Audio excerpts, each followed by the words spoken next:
හයි අපි අද පොඩි ගමනක් යනවා.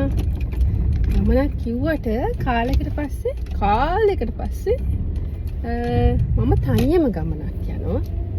බලමු අපි කොහෙද යන්නේ කියලා.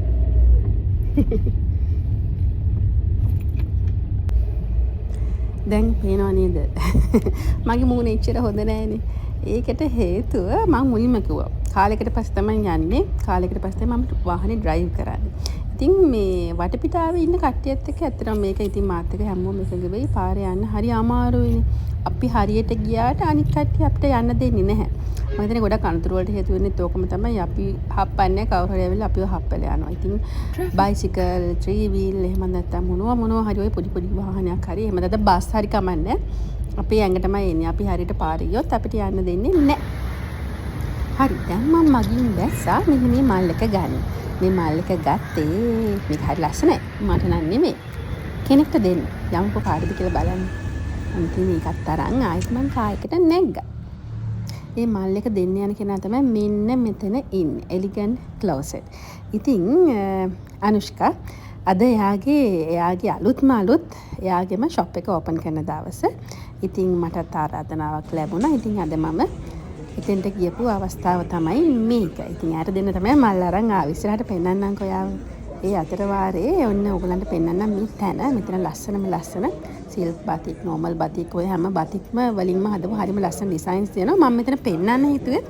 මම පහුගිය ටිකේම විශේෂයෙන් ප්‍රෙග්නන්සි කාලේ ඊට පස්සේ එකෙක් ෆන්ක්ෂන්ස් වලට යනකොට බතික් ගොඩක් ඇඳලා. ඉතින් මගෙන් ගොඩක් අය ඇහුවා කොහෙන්ද මේ බතික් ආදින්නේ කොහෙන්ද ඩිසයින් කරගන්න කියලා. ඉතින් මෙතනින් තමයි ඔන්නේ අතර වාරේ මෙතෙන්ට ආවට පස්සේ සංග්‍රහයකොත් ලැබුණා.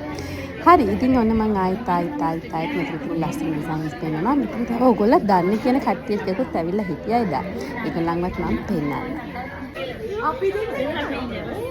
පේනවා ඉතින් ඔන්න හම්බුණ කට්ටිය මේ මෙතන කතා වෙන දේවල් නම් ඇත්තටම සවුන්ඩ් දාන්න හරි අමාරුයි. ගන්න ඉතින් ගෑනු ළමයි ටිකක් එකතු වුණාට පස්සේ ඔයතරම් නම් අපදූප තියෙනවා. විශේෂයෙන් මට නම් ගොඩාක් තියෙනවා.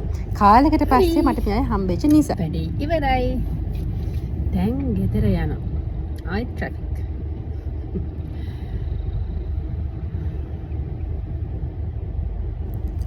හරි ඉතින් වැඩි ඉවරලා ඇත්තටම වෙන කොහෙවත් රවුම් ගහන්න බෑ. ඉස්සර නම් ඉතින් එළියට බැස්සට පස්සේ දහසක් වැඩ කරගෙන යන්නේ.